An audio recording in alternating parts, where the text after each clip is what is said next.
Thank you, Dennis. Can you guys hear me okay? Okay. I just want to start by saying I'm incredibly honored to be here and share the stage with the faculty who presented already. I trained here at Mizzou under Kenny. I often say that Kenny taught me, for better or worse, how to think about the world and about science and addiction, as well as the rest of the faculty in this department. So I can't overstate how honored I am to be here with you today.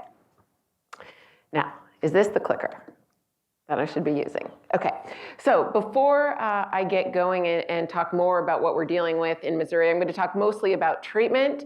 I have a whole host of other things to say about prevention, recovery, harm reduction. I'd be remiss not to include discussion of naloxone in any talk. It's really easy, it's simple, it's low-hanging fruit. You should all go to your pharmacies and ask for it. This is what it looks like. This can save a life for someone who is in the midst of an opioid overdose, and there's no reason that everyone shouldn't have access to it. So I'm not going to talk about it further today, but it's a life-saving tool, and it's the least that we can do to help address our current crisis. So working backwards from there, we'll discuss more of our efforts that we're working with in Missouri. To ground us in why we are referring to this as a crisis, it is not necessarily because of rates of addiction, which are always there. People have always used drugs. People will always use drugs. What makes this a crisis is how many people are dying. So you've seen versions of these graphs. This is the most recent one. It cuts through nearly half of 2018. This data is updated semi-regularly, federally. And what you see clearly, this purple line here, you may say, what is that? That is fentanyl. That is a synthetic opioid. And that's what we're dealing with at this time. We are no longer in the midst of a prescription opioid crisis or even a heroin crisis. We are dealing with a fentanyl crisis. This is fentanyl here in the middle. What you're seeing here are pictures of comparable lethal doses of these illicit opioids. So this is heroin here on the left. It only takes a few specks of fentanyl, like a little bit of sweet and low, to kill you. And then there's carfentanil, which thankfully isn't really here in Missouri, at least not yet. But this is what we are dealing with on the streets, and it's infiltrating our heroin supply, often unbeknownst to the people who use it. It's for that reason that we look at death reports. So this is just a snapshot of what I look through in the St. Louis region. This is one page of opiate overdose fatality reports. You see I've circled fentanyl in terms of every individual who died with fentanyl in their system. Over 95% of opiate overdose in the St. Louis region involve fentanyl now. What's heartbreaking is that these people are dying alone in their homes. If you look at the location of death, I mean, it gives you chills when you look through these reports. Every single line here is a life. It's a life lost that could have been prevented, and it's really devastating. Because of that, I don't like the term opioid crisis. We think of orange pill bottles. We're way past that. This is an overdose crisis, or more aptly, we are in the midst of a poisoning crisis. If we use that term, our public health approaches follow more readily, and that's really the state of emergency that we are in. So what is Missouri doing to address this poisoning crisis? I've been lucky enough to be leading this effort with the Department of Mental Health for the last year and a half or so. Our primary goal is to transform the system of care across prevention, treatment, recovery support. Despite our best intentions, we know that what we've been doing for decades is not working. We cannot apply old models to the current drugs and use patterns that we are facing. We are doing this throughout prevention, treatment, and recovery support. We can think of this in terms of systems of care, cascades of care, opportunities to touch people who are at risk of developing or relapsing back to opiate use disorder. How are we delivering this type of transformation? We're doing it at the provider level, the organizational level, and the system level with training, consultation, direct service funding, and utilization of what we've developed called a medication first model, which I'll explain in a minute. Again, our primary goal here is to save lives. We can work backwards from that. We want to promote meaning and fulfillment and thriving. But our target, our eye, has to be on the prize of saving lives. So our prior approach to the treatment of opiate use disorder, we relied on things like detox, residential and group therapy, overutilization of those services despite their lack of empirical support. We view addiction and opiate use disorder within an acute care lens rather than a chronic care lens, which it is.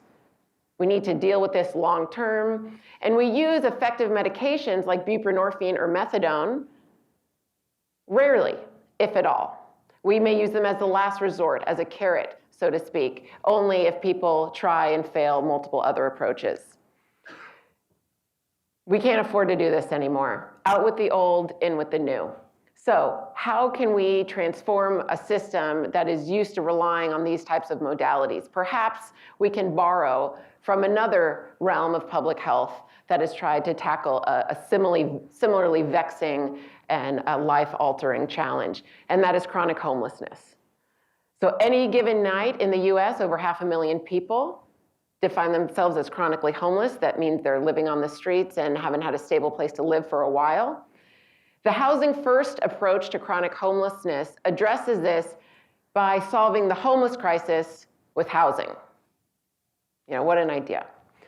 The priorities of Housing First are rapid rehousing, getting people connected to housing quickly, and permanent housing security, meaning you don't have to jump through a lot of hoops to obtain or retain this housing. So keep this in mind. Now, we do have parallel tools to address the opioid crisis that can be borrowed from what we do with housing for homelessness. And those are medications for addiction treatment, also known as MAT. I don't love the phrase medication-assisted treatment, which is where MAT comes from, because really, if you look at all the evidence, it's not the medication that's doing the assisting, it's everything else.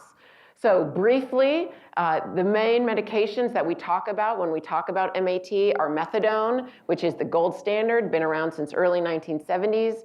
It's a full opioid agonist. You could think of it as like a bright light bulb in a light bulb socket. And people have to go to opiate treatment programs to access it. So even though it's incredibly effective at reducing illicit drug use and retaining people in care and reducing mortality, it's hard to get. There are only a handful of OTPs in Missouri. They're largely in urban centers. Most of them are private pay. It's just not a realistic option for many people. So in comes buprenorphine. A partial opioid agonist came around in 2002. Sometimes I describe it as methadone light. Because it is safer and you can't really get high on it, people are more receptive to it. And the feds are a little looser with regulations. Still, it's super tightly controlled, but we can be more flexible in its prescribing. We can do it out of primary care and family medicine, addiction clinics in the community, hospital settings, wherever. Almost as effective as methadone, and more widely, we're able to diffuse treatment more widely. Then there is naltrexone. It works differently. It's an antagonist, so it sits on top of those receptors and it doesn't let other things in. You might have heard of oral naltrexone, which is the pill form, basically no better than placebo. People don't take it. Then there's extended release naltrexone, which is Vivitrol, can be effective for a subset of the patients that we serve. It comes with its own quirks and it's difficult to get on, and it requires a lot of motivation to come back for monthly shots, but again, for a subset of folks, it can be useful. So it's helpful to look at the role of medications in the treatment of OUD, like we look at the role of housing in the treatment of chronic homelessness. How do we get people access to these medications more efficiently and effectively? So what we did through the State Targeted Response Grant, which I'll highlight for 1 second. This is a big bucket of money coming from SAMHSA. It's over $20 million coming to the state of Missouri through the Department of Mental Health in Jefferson City. And they work with myself at UMSL and my team to help administer, implement, and evaluate the STR grant. We have recently also been funded by the State Opioid Response Grant, same idea, different acronym. That's $36 million. These are designed to close the treatment gap and get best practices out to the people who need effective treatment. So we didn't want to just give out a bunch of money with no guidance or training or monitoring or accountability or framework. And that's what we really needed. It was a framework, because DMH has been telling treatment programs to do MAT for a long time now, and we just haven't seen a real uptick. So we needed to sort of ground what we're talking about in some core principles. So what we really did was borrow from the housing first model to take what they're saying about homelessness to OUD. So we define the medication first model based on 4 key principles. 1, people should get connected to medication as quickly as possible. Minimize the hoops. We do not need lengthy 3-hour assessments or treatment planning sessions on day 1 when someone is sitting in our office in debilitating withdrawals, in chills and sweats and vomiting. That is not good data anyway. Let's get them to a doctor and get them medically stabilized. Okay, not too complicated. This one's been pretty well received. Second principle, maintenance pharmacotherapy should be delivered without arbitrary tapering or time limits. Basically, people should get medication for as long as it's working for them. For some people, this may be indefinitely. This was a sticky spot because in Missouri, like many other states, we saw many programs might be willing to use a medication like buprenorphine, but only for 10 days, or only for a month, or only for 6 months, or whatever. Those are arbitrary decisions, and we see them held by top medical directors as well, and that culture permeates an institution. So we really need to flip that on its head and say you can stay on it for as long as it's working for you. Third, and this is a tough one, individual psychosocial services should be offered, but not required. Now, this is a sticky one because this is not how our addiction treatment system was designed. We are designed to provide wraparound supports, heavy amounts of counseling, therapy, case management, you name it. But what we end up seeing is that those services are overutilized. We sort of deliver them through cookie cutter models, but in reality, they're not necessary oftentimes, at least not in the volume that they're prescribed. But what is necessary is continued access to medication.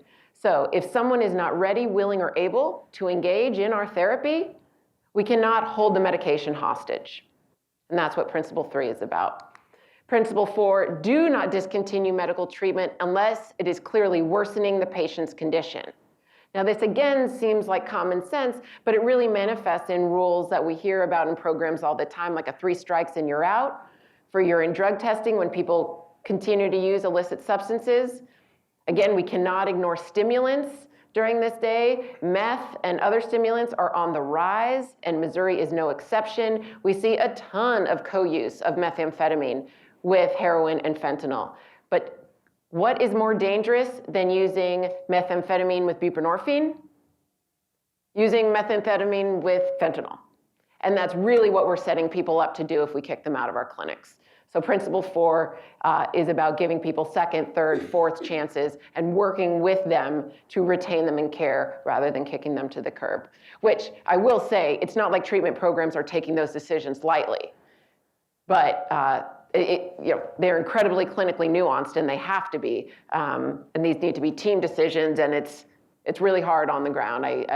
I did 1 year in an opiate treatment program right after I left Mizzou, and that's what got me really interested in this field.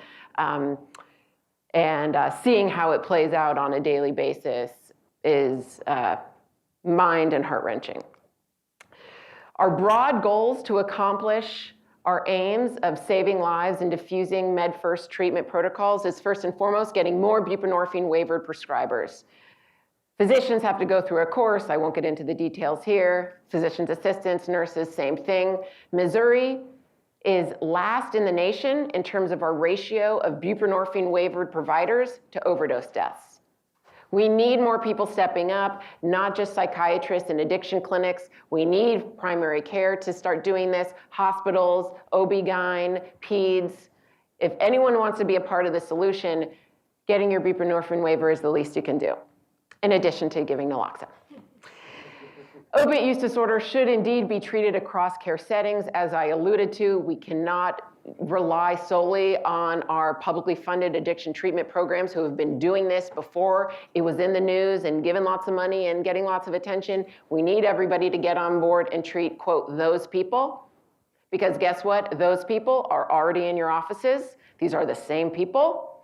Look at one hospital ED, look at one primary care waiting room. People are there and you can treat them there. But we do indeed need to change the standard of care with SUD treatment programs. That first slide I said with the bullets of detox, residential, et cetera, some of these things we need to remove from our vocabulary, and we need to do life-saving treatment with more intention and more data-driven decision-making. So from the first 9 months of STR treatment implementation, we were able to treat nearly 1,400 people. You'll see in the next slides. Today, I just checked, we've treated, I think, over 5,500 people through STR. So things are happening as we are talking here. This is a demographic breakdown. It's important to look at all of these columns. Specifically, if you look at race, we need to talk about race when we talk about drug crises and how we handle them in this country. Though the Black population in Missouri is less than 12%, they are very much overrepresented in our overdose death population. Missouri is one of 7 states where the rate of death among Black individuals is much higher than the rate of death among white individuals for opiate overdose. This is not the national narrative that we often hear about, so we must pay attention. And luckily, the STR treatment that we've been delivering, if you look at the demographic breakdown, it more closely aligns with the breakdown of people who are dying rather than just the general population of Missouri. It's important to talk about this because need I remind us of our sordid history with how we've approached drug crises in the past, specifically the crack epidemic in the 80s and 90s. We responded with criminalization and mass incarceration, and we lost a generation of Black males. And now here we are, where the face of the opioid crisis is largely white, and we're responding with public health and compassion, and that's good. It's overdue, it's about time, but we need to make sure all populations have access to this evidence-based care that we're delivering. So where are we seeing this in Missouri? Again, the crisis is focused in the eastern region. St. Louis is absolutely the epicenter, and if you look at a heat map of where we've seen treatment admissions through STR, it closely aligns with that geographic distribution.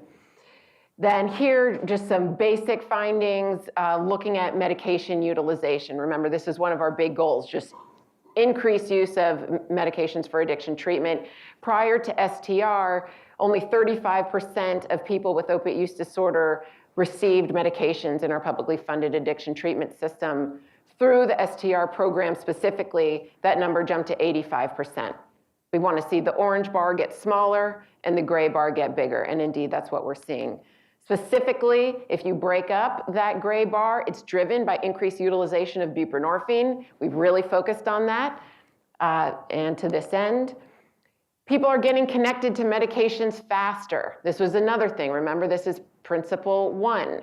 So on average, prior to STR, it took people 6 days from the day that they first enrolled in care to get connected with medication. How many people did we lose during those 6 days? We don't even want to think about it. Through STR, on average, people are getting connected to medication same day. Also, let's look at utilization of psychosocial support services. People are getting fewer, in the first 30 days, largely because they are not required for participation. If you look at the relationship of psychosocial support services in the first 30 days, these are exploratory analyses and effect sizes are small, but you do see that prior to STR, interestingly, there's a negative association with the volume of psychosocial support that people get in the first 30 days with their likelihood of being engaged in care at 1 month, 3 months, and 6 months. So breaking that down, what that means is sometimes the more we throw at people, especially during that vulnerable time of medical stabilization, the less likely they are to stick with us. So there was one exception to that, and we pulled out peer support services specifically. So this is utilization of peer support recovery coaches, people with their own lived experience Their work is incredibly valuable, especially in those first 30 days. And utilization of peer supports actually had a positive association with retention, underscoring the idea that not all psychosocial support services should be created equal. What do we see in terms of retention? We see improvement through STR at 1 month, 3 months, and 6 months into treatment. Remember, medication only works if you take it. Treatment only works if people stay engaged. Every piece of evidence that we have suggests the longer people stay engaged in treatment, the better the outcomes. So we look at treatment retention essentially as a proxy for clinical outcomes. Clearly, keeping 36% of people at 6 months is not ideal.